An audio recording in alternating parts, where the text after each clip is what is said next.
To finish registering the mannequin to the NousNav interface, we will systematically trace the pointer along the mannequin's head.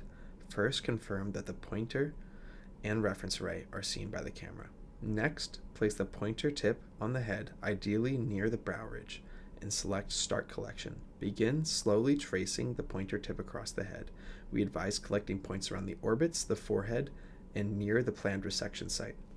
Avoid highly deformable regions of the face, such as the cheeks and tip of the nose, and stay in areas close to bone. Be sure to maintain contact between the head and the tip of the pointer.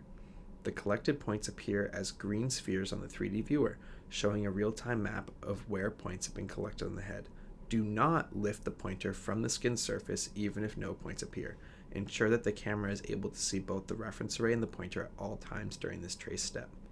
Trace for 30 seconds, and upon gathering points in the recommended area, select Stop Collection before lifting the pointer tip from the head to finish the trace. If an error is made during the trace, such as lifting the pointer tip, failing to collect enough points, or failure to maintain camera to reflective marker line of sight, the tracing process should be stopped and repeated. To do this, place the pointer on the patient's head and then select Reset Trace.